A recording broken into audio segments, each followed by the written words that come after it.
হরিহরপাড়ায় এসআইআরের নোটিশ পেয়েই অস্বাভাবিক মৃত্যু দিনমজুরের। মৃতের বাড়িতে তৃণমূলের প্রতিনিধি দল।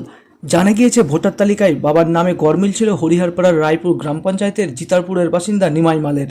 2002 সালে তার ভোটার তালিকায় নাম না থাকলেও ছিল বাবার নাম, তবে বাবার নাম ছিল শ্যামলাল রায়। তবে বর্তমান ভোটার তালিকায় নিমাইয়ের বাবার পদবি রয়েছে মাল। পরিবারের সদস্যদের দাবি, এ নিয়েই এশায়ার নোটিশ পান নিমাই মাল। দুশ্চিন্তার মাঝেই শুক্রবার দুপুরে বাড়িতেই হৃদরোগে আক্রান্ত হয়ে প্রাণ যায় তার। এদিন সন্ধ্যায় মৃতের বাড়িতে যান বহরমপুর মুর্শিদাবাদ সাংগঠনিক জেলা তৃণমূলের চেয়ারম্যান তথা স্থানীয় বিধায়ক নিয়ামত শেখ, হরিহরপাড়া পঞ্চায়েত সমিতির সভাপতি মীর আলমগীর সহ তৃণমূল নেতৃত্ব।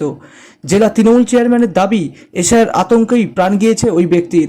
এশায়ার নিয়ে বিজেপিকে নিশানা করেন তিনি।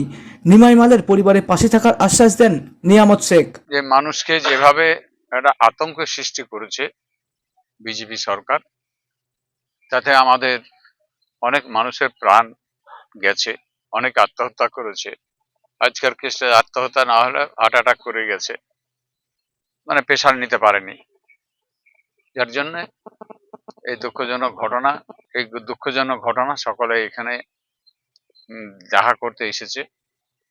এই দুঃখের সঙ্গে পরিবারের সঙ্গে একটা সহমত নিয়ে তেনাদের পাশে থাকার জন্য, যেমন আমি তেনাদের পাশে থাকবো, সুবিধা অসুবিধা যা কিছু হোক না কেন তাদের পাশে থাকার আমরা অঙ্গীকার করছি। তাদের যে কোনো সুবিধা অসুবিধা আমরা আজকের পরে কোনো অসুবিধা থাকলে আমরা দেখব। এই শহরের বিষয়টা নিয়ে সত্যিকারই বহু মানুষ, আমাদের ভারতবর্ষের, আমাদের পশ্চিমবাংলার মানুষ খুব আতঙ্ক আছে এখন পর্যন্ত। অনেকে নাম ভুলে যেন অফিসে ডাকা হচ্ছে, স্বাভাবিকভাবে একটা আতঙ্ক একটা মানুষের কাজ করছে।